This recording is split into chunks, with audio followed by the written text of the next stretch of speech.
Welcome to the Thrive in the Workplace podcast, brought to you by The Wellness Theory in partnership with B1G1 Business for Good.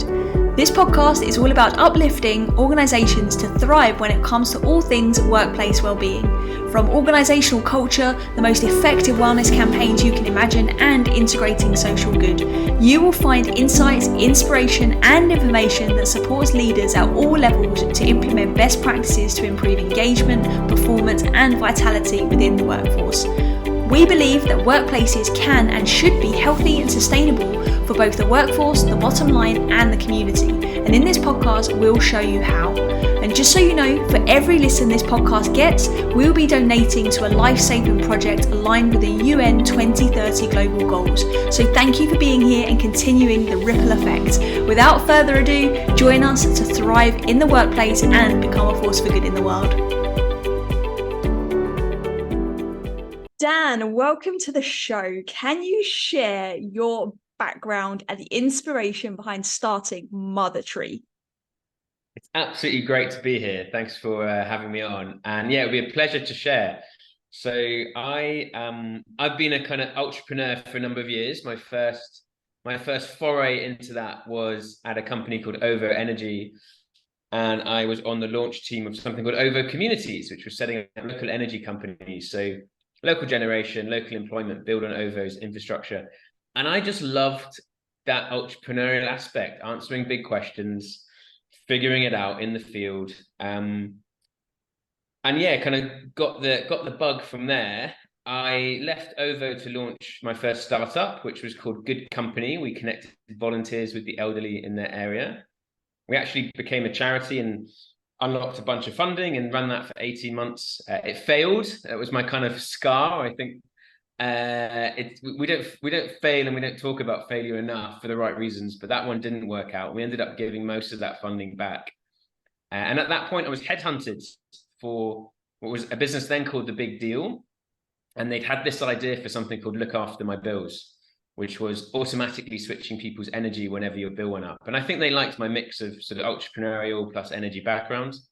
So I came in and they set me the challenge to just launch that business. So I was on my own on that business for 6 months, build all the systems, met so many customers in person, trying to figure out what they really wanted in this and what was going to make this work and how we were going to make the business model work, etc.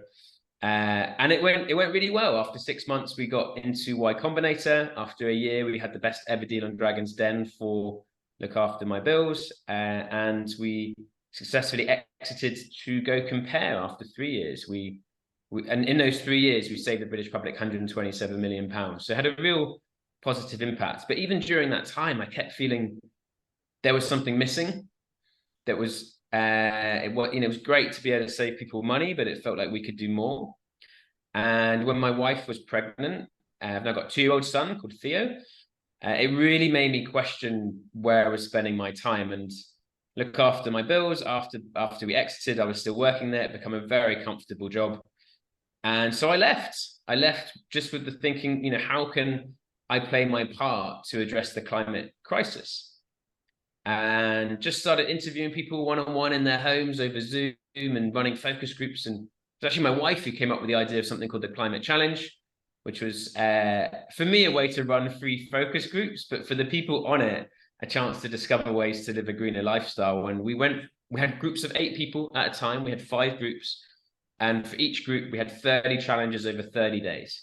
So the challenges ranged from, finding your carbon footprint to trying vegan diet for a day to getting rid of single-use plastic. And the 2 challenges that really shocked people consistently was when we realized where our banks were investing and when we realized where our pensions were going. And for me included, right? So 2% of my pension was in BP and Shell, 1% was in British American Tobacco, 1% was in weapons. Just things that I'd never invest in. And yet every month, some of my cash had been going there. And at the same time, I looked at where Look After My Bills bank account was, and we were banking with Lloyds, and realized that they put £12 billion into fossil fuels since 2016, which was it was kind of heartbreaking to realize we'd done all this great work at Look After My Bills, and yet we'd been funding fossil fuels. So that was really the start of MotherTree. That was the motivation. And through doing that, I realized it's great that we have these carbon footprint calculators, but not a single one thinks about where our money is going and what that's doing. And so we built the first, definitely the UK's first, possibly the world's first money carbon calculator. So you can see the carbon impact of your bank and your pension. And it's huge. So for an individual, the bank and pension, for the average UK consumer, it adds up to about 10 tons, their bank and pension contribution, which is the same as all their other actions put together. But it's even bigger for businesses worldwide. And I'll give you one example, because I appreciate this has been a really long answer to your question. But one example, so Google keep a whole bunch of cash in their accounts. They have 130 billion in their accounts for paying employees, for acquisitions, those kind of things. That money is invested with just a few banks. And based on how those banks are investing, that money has a carbon footprint.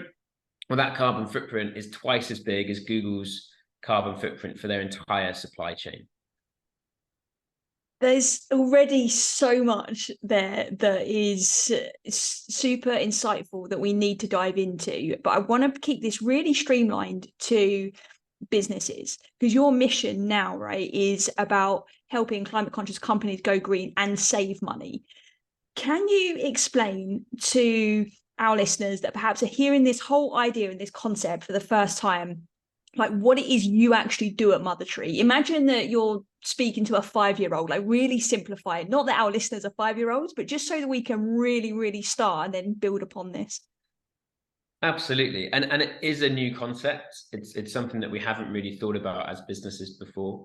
So what we do at MotherTree, we take time to really understand where the business currently is for their bank, for their pension, for their investments and their bills. We figure out what's the carbon impact of those by looking at where the bank is investing. So we build up a view of the carbon impact. We also look at the values. So we work with businesses that are values-led. An example, we work with a business run by 2 female founders. They've never had a female boss, which is ludicrous, and they recruit from prisons and foster care. So their whole ethos is about equality. So we also look at values, and then we look at what are the business requirements, because often, with a bank, it integrates with the accounting software. It's really important to have it as an app for some directors. So we look at those business requirements as well. So we do a review.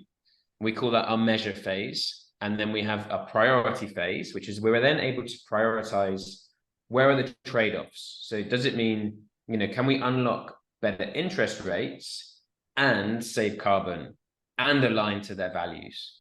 And for the business with 2 female founders, we realized that their existing bank was investing heavily in businesses that were only white men on the board, only white men at the top of the company. And so it was eroding their whole ethos. So we were able to prioritize. We were able to really look, what's the reality here for the finances? And then we build up a plan with the customers and with our clients to say, okay, given those trade-offs, what do they want to do with their money? And then the team at MotherTree, we then do the switch on their behalf. So we do all the paperwork. The whole input from the founder is about an hour over 6 weeks. And then we do all of the rest of the work. And then we work with the founder and the owners to then publicize that to their employees and their customers. And we've seen it leads to happier employees, happier customers. And actually, we've seen it unlock even more investment for some companies. So yeah, that's how we make it work.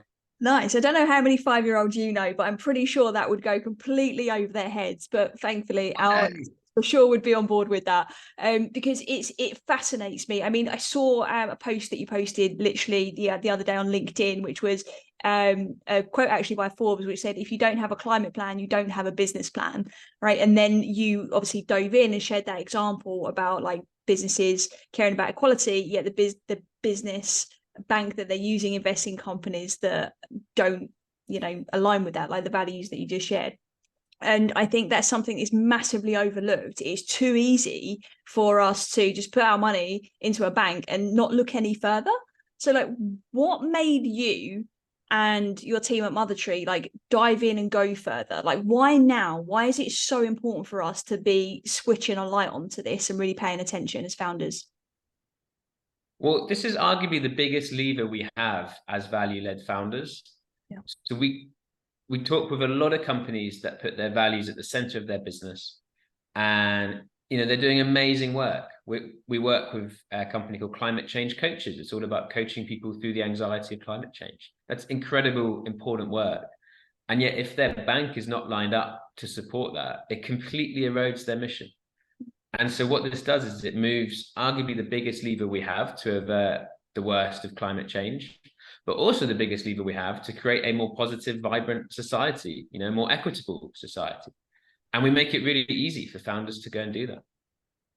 I love that so much. So why is now the time?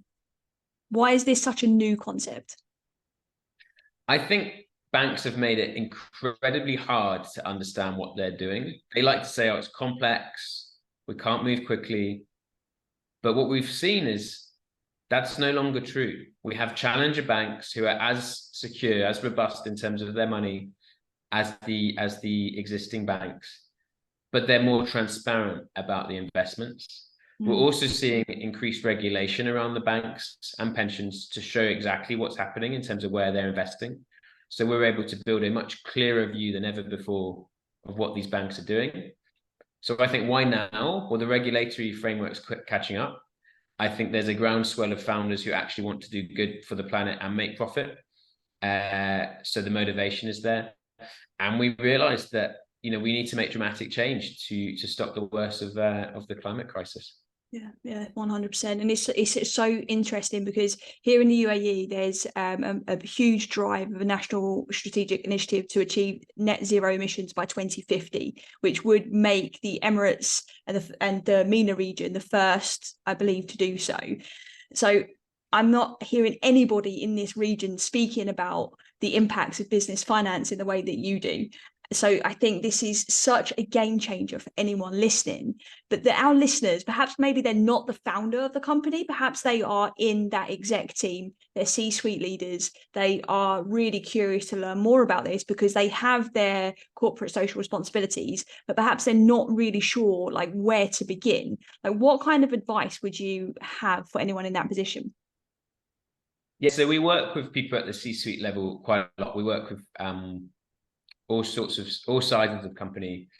The key thing is getting an understanding of where they currently are. So it can seem quite daunting to think, oh, I have to check what the bank's doing. Isn't that just something that works in the background? And it is, and that's why we do the work on clients' behalf. But just getting an understanding, what are the banks currently doing? And is that eroding what the company is actually wanting to achieve? And what I would say, and what we say this to clients, once you get the banks and the investment and the pension lined up to support the mission, it becomes a huge driver to recruit employees who are really motivated to work there, to keep employees longer, because it's another proof point that this company does what it says it's going to do, and to attract more investment for the same reasons. I love what you're saying there, because this whole podcast is about thriving in the workplace and addressing some of those challenges, right? And how that ripple effect of not only your money now actually going to a more resourceful place, now we're seeing the knock-on effect it's having for employees. Have you got any kind of like real world examples or case studies of some of the companies that you've worked with that have successfully transitioned into these more eco-conscious practices and the positive impacts it's had? So I know you've touched upon like more investment and people staying longer, but is there any specific examples that you could share? Yeah, absolutely. So there's a lot of examples, but there's a company called Quick Fox Labs who we're working with, who they've got about 10 employees. So they're quite a sort of smaller company. But what we've done with them is we've worked through where their bank currently is, and their pensions. We've then worked with employees to make sure that they've got that same information, that they're really behind the mission. We've seen that's led, we run surveys at the start and then throughout the process to see how this impacts employees. And we've seen employee satisfaction in all the companies, but using Quick Fox Labs as an example, we've seen that satisfaction go up. And then we've also seen, clients, because we've advertised it as a kind of marketing piece for them as well.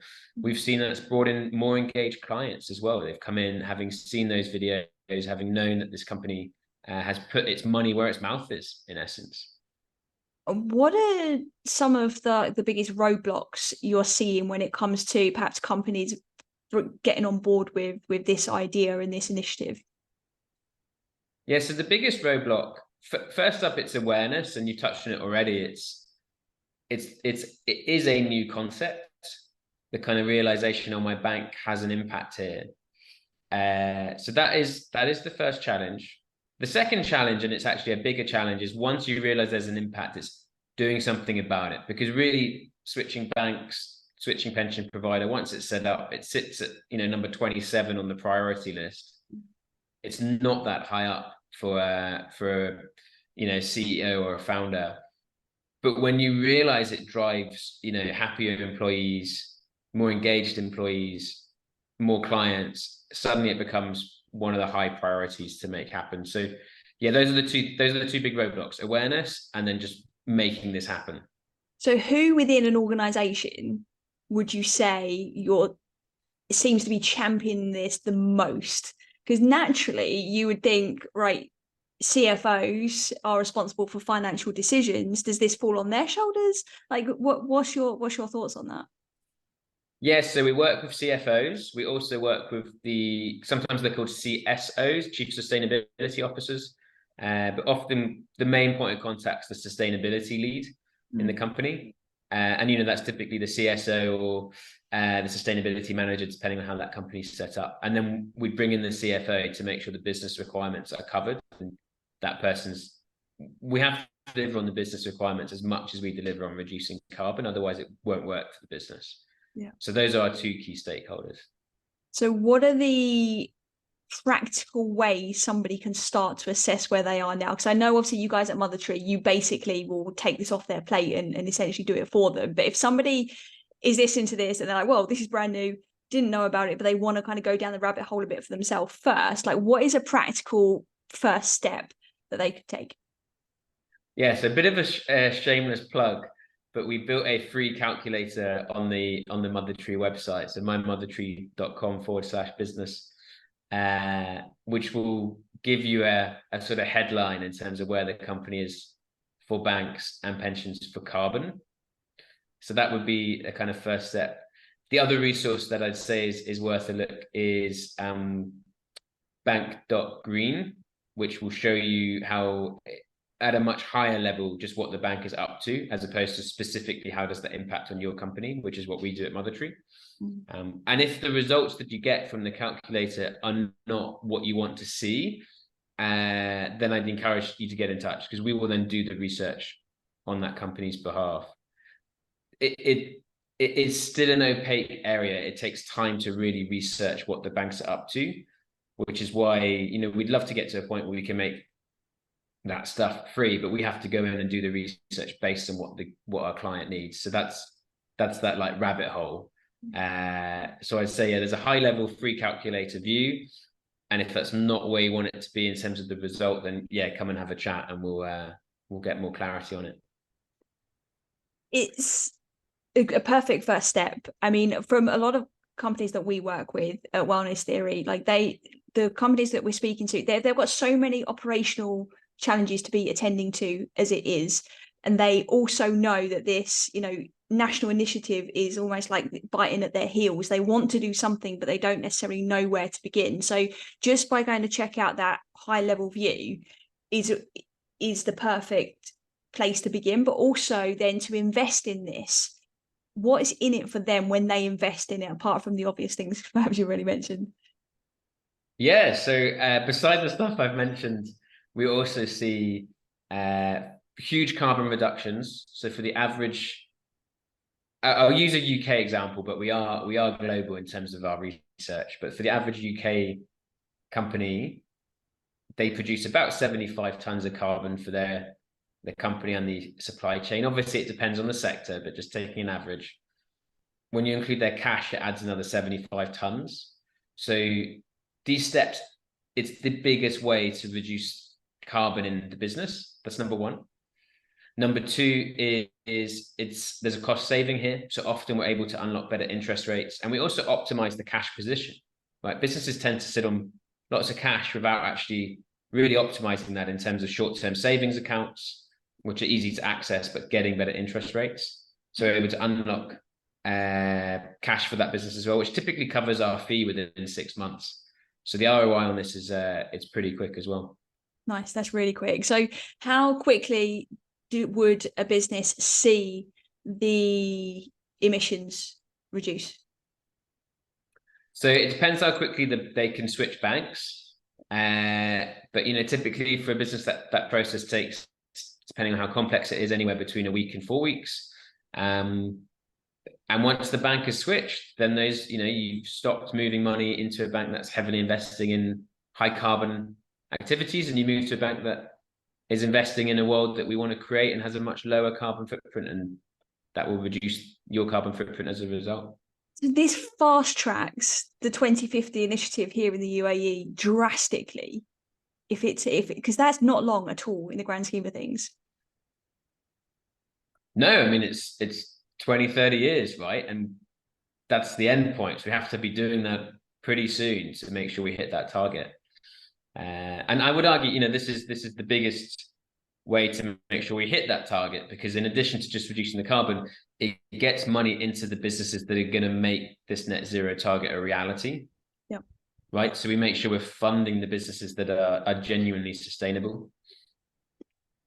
I've been reading the book Conscious Capitalism by John McKay and Raj Sidodia, and they talk about how it's the companies that really now can lead the charge and make an impactful change versus governments alone and things like this.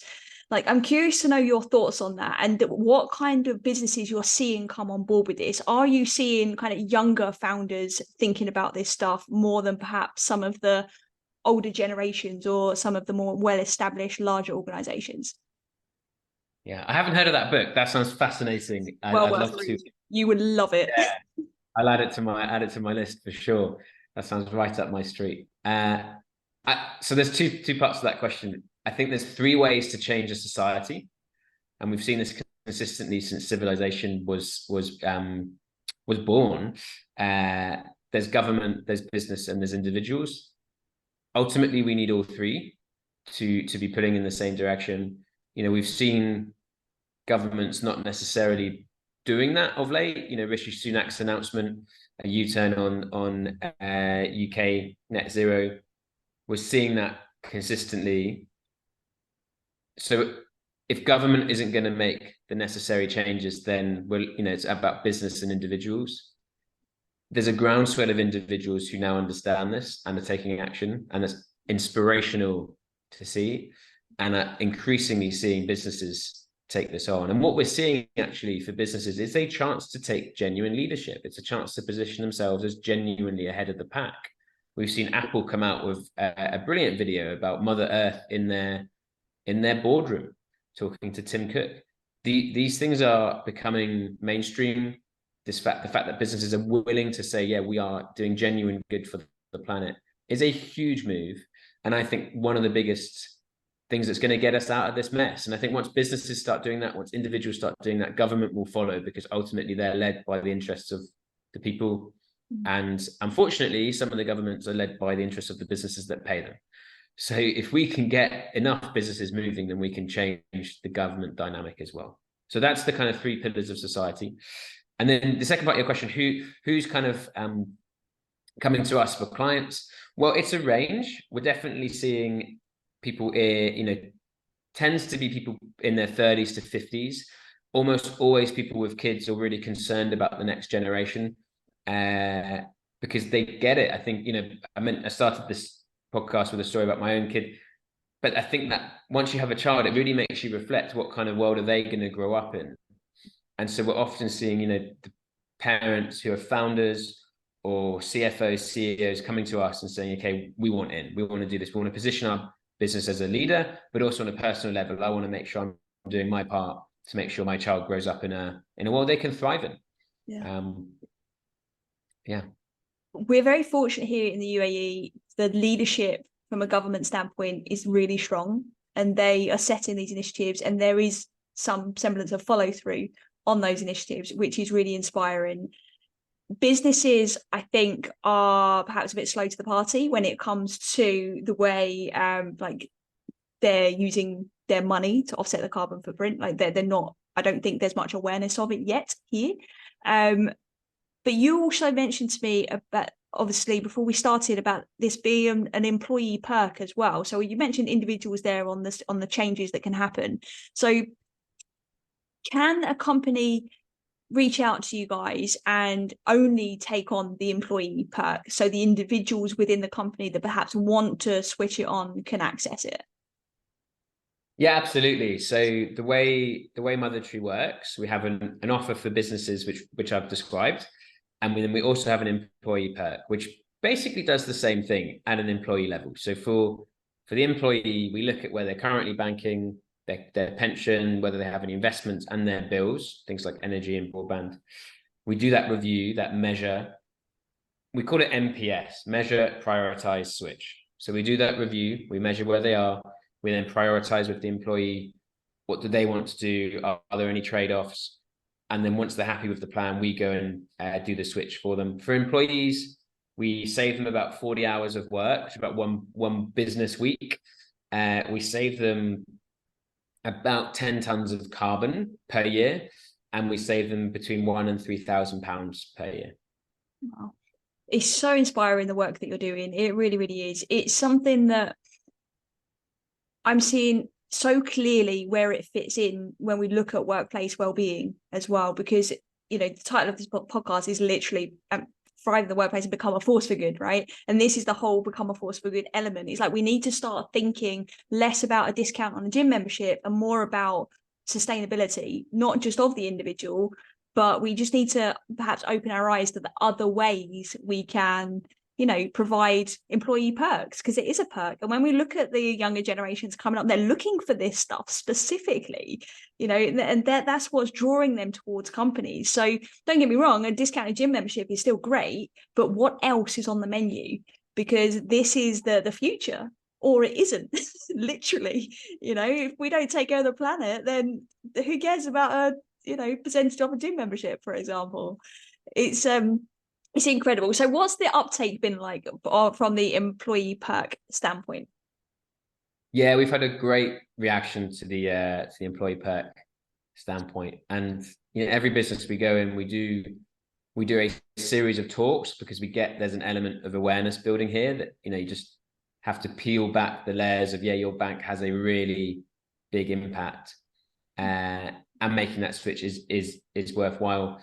But we've had a brilliant reaction. You know, the employees on the benefits part of this, all the feedback we get is super, super positive. And it's just a delight to work with people who are genuinely up for taking action on this. You know, we're pretty exclusive with the companies we work for. We only work for companies and for their employees who want to genuinely make change. Yep. If they're not up for that, then they're not our ideal client. But when they are, then it's absolutely magnificent. It's really inspiring to work with them. And what I would say on that, on the sustainability point, you're absolutely right. It is a choice between, you know, do we retire into a world that's on fire, or retire into a world that we can enjoy and thrive in? And then, but I think in addition to that, there are genuine perks, immediate perks. Like, you can save money by choosing a greener bank in many cases. And, you know, that we've seen green funds, and we've done a lot of analysis on this, but we've seen green funds within pensions outperforming the default pension fund by about 15% for the last 5 years. So there is, you know, there is a kind of monetary return as well as just doing good for the planet. Exactly. And it's got to be a win-win, right? If we're so focused on one or the other, we don't get anywhere. So we just need to find a way to balance that. And I think what you created at MotherTree really helps people to do that really efficiently. Like, I cannot believe how easy you make it.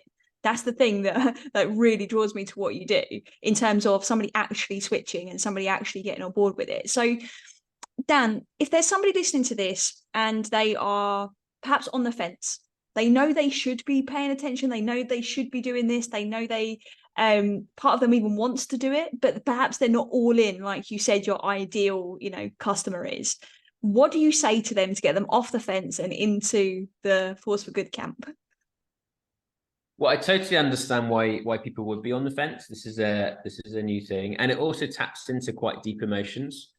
So we've interviewed, gosh, over 400 hours now of interviews with founders, with leaders, with CEOs, CFOs, and the emotions that stop us taking action we've summarized as FOG, FOG, frustration, overwhelming guilt. These are deep emotions, right? So I understand why someone's on the fence. It's frustrating when government isn't taking action. It's great to hear that the UAE government's taking action, but it's frustrating if a government's not. It's frustrating when big business aren't playing their part. And it's kind of frustrating. Why should I do it if they're not? It's overwhelming, once you have the time to look at it. That is overwhelming. There's a lot of greenwash going on. There's a lot of companies saying they're greener than they actually are. And then there's this sense of guilt. I should be doing more. So I totally understand why somebody's on the fence. And then in addition to that, there's a prioritization piece. Our time is finite. We can only focus on certain things. It is our most important resource. And for businesses, that has to be, how do you keep the business on track? How do you keep making sure, we're growing margin, we're growing revenue, and growing customer satisfaction? And for an individual, me included, I want to spend time with my family and time with my friends and stay fit and, have some fun. And actually, where does going sustainability fit within all of that? It's hard to make time. So I totally understand if you're on the fence, and that's why we make it so easy, and why we make sure we're incredibly transparent with what we do. All the work we do, we provide about a 30-page report. It's probably not the right thing to talk about when someone's on the fence, but we also provide a really pithy summary, and these are the actions we recommend. If they're happy with it, we just go and do it on their behalf. So I understand why someone's on the fence. I would say, make sure you're clear about your own motivations personally. If you do feel like the planet's not in a state that you want it to be, then take action. And the biggest action we can take is with our finances. If you're finding it hard to make the time, then come and talk to MotherTree, because it's literally what we do. And then if it's from a business perspective and it's hard to justify this over, getting the next client or finding a way to get more leads, well, actually this backs that up. This brings happier clients. This makes happier employees. We've seen that. We have proof points for that. So that's a bit of a ramble about what I would do, but those are the main points. Yeah, it's on point. It's completely on point. Thank you so much for that, Dan. So another question for you. You mentioned the term greenwashing there. What are some signs of greenwashing? What is greenwashing, and how can somebody recognize it within a company if they're an employee, and perhaps a business doesn't even know if they're greenwashing? Yeah, so often it's a site, it's someone saying, the business saying, this product is sustainable, or this product's made of natural materials, without having certification behind it, or without having a way to prove that that's genuinely what's happened. Yeah. And we see greenwashing in finances as well. So you might have heard the term ESG, which is environmental, social, and governance. And there's lots of funds now which say they're ESG on the wrapper, but when you dig into it, it turns out that BP are in there. It turns out that there's no companies actually doing good for in terms of pushing the sustainability agenda. Not all funds, just some of them, and that would be a sign of greenwashing. The wrapper says something, but actually the reality is doing something else. So again, the key is just look deeper at what is actually happening in front of you. Let's stop just believing what we see willy-nilly. Yeah, I think the key is, making sure you do the research, or you find someone you trust to do the research on your behalf. But really taking time to get to open up the bonnet, and have a look. What is actually going on in the engine room? What are they really doing? And that can be quite hard. But often, asking a few questions of the right people in that company really, really helps. Looking at their reports is really important.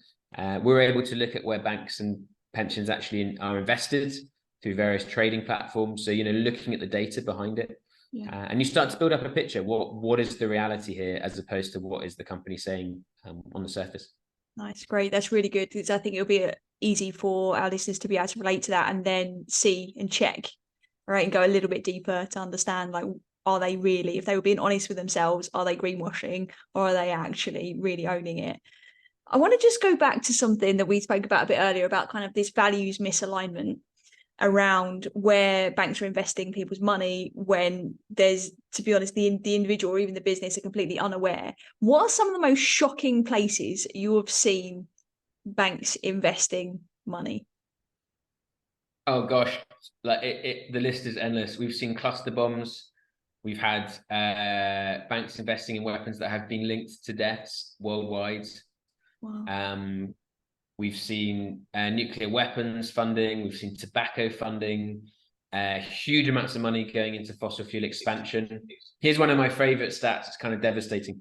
For every so the world's 60 biggest banks fund fossil fuel expansion 50 times more than the fossil fuel companies themselves. So for every pound that BP and Shell put into fossil fuel expansion, the banks are putting in 50 pounds, right? So it's like we have this whole campaign that Shell and BP have to change, and they do have to change.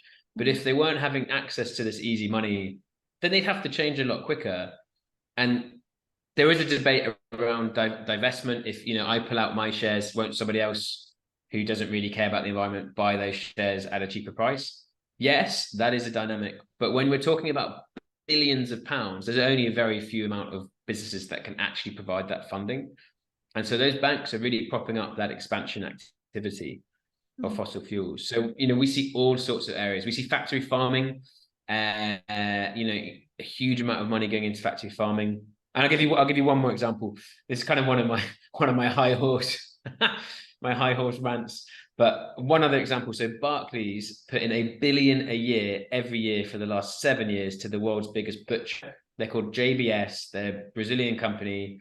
JBS have been linked to a huge amount of deforestation in the Amazon. Just on a 2-year period, 2019 to 2021, they were responsible for 100,000 acres of deforestation, of which 75% was illegal. And BP know this, and they continue to put £1 billion every year into that company. Ouch. Just anyone listening to this, just rewind and listen to that again. I think I said BP. I meant Barclays. Barclays know this. Barclays. Okay. Not BP. It's unreal. Like it's to me, it's the sort of things like you see in the movies, like I think we're so far removed from the reality of what can be happening sometimes that we just almost like brush it under the carpet. And it's just not the way forward at all. So give us the flip side. Give us like the alternative ways these banks are investing in a good way. Give us some good examples. Yeah, and I love that question. So we see money going into renewable energy. We see money going into the renewable energy grid. We need to upgrade the grid to be able to make sure that energy works for people at a cost that works for us. We've seen money going into clean water. Clean water is going to be one of the biggest issues that we come up against worldwide. So we need to make sure we get funding there. We see funding going into affordable housing. If we can make sure housing works for people, then suddenly we can see society starting to work again. We see money going into affordable healthcare, money going into education. So just places that really, if we think about what kind of world do we actually want to live in the next 20, 30 years, and let's take 2050 as the point, given UAE's announcement. And I love that they're pushing that. It's really important, what kind of world, for me, it's like, what kind of world do I want to retire into? That's 30, 40 years away. And I really want a world where, it doesn't matter where you come from, you can get to the top. It's not, we're not kind of limited by education or geography. I want a world where, our energy doesn't destroy our lungs, doesn't pollute our rivers. And we can get that world, but we have to make sure we're getting the funding to it now, so that in 20 to 30 years, we live in a world of abundance. How quickly, if we was to stay the way that we are from what you're seeing, how quickly could we achieve that? Or how slow? Well, if we stay where we are, then it's not going to happen. We need companies and individuals to stand up and take responsibility and take leadership on this. If we start doing that, we start to move, money in the magnitudes of billions and then trillions. And that, I think, we see in the next sort of decade, we can start to make big inroads into this. But the more we delay, and I think everybody's aware of this, the more we delay, the worse the results of climate change will be. And actually the harder it will be to create a more equitable society. Yeah. Dan, like every time I speak to you or look at your work and what it is you're up to, like my eyes are opened more and more. So I really hope that's the same for our listeners right now as well, because like it's so important that people like you with your experience and insights are flying the flag for this and sharing that, taking the time to come on this podcast and to do the work that you're doing is making a difference. It's stopping that delay in many ways. So Dan, before we wrap up, like what else do our listeners need to hear? Oh, that's a good question. I feel like I've talked a lot. I think the key points to take away, our banks and pensions have a huge impact in terms of the world we're going to get. If you have a current account or a loan or a mortgage or a pension, then you have skin in that game. Given that, I think it's make sure you take a conscious choice as to what you want your money doing on your behalf. Yeah. And actually making those changes is easier than it's ever been before. Those, I think, would be the main takeaways. Nice. And I would just add to that is also remember the upsides of what else it can do. So aside from the massive goals that we've been talking about, just look on your own doorstep, look at how it can impact your business. Even if that's all you look at, it's still worth it, so definitely, dig into some of the research and the data and the case studies that Dan and his team at MotherTree have got, because it can really change the game for your business, for the planet, for your employees, for everyone, basically. So Dan, as you know, for every listener in this podcast there'll be a donation made towards one of the 2030 global goals. And you have chosen to support Zero Hunger, I believe, with your choice for this episode. So tell us, why is that so important for you? I think I selected a different one, but that's what was it? Also really important. I suspect I would have selected one about reducing carbon. But of course you did. It is all interlinked, right? So if we don't address poverty, then we'll stay in this cycle of producing more carbon. And I'll give you two examples. One is, if you're not able to afford renewable energy, then you are likely to go and cut down a tree to make sure you're warm in the winter. Like that is a survival thing.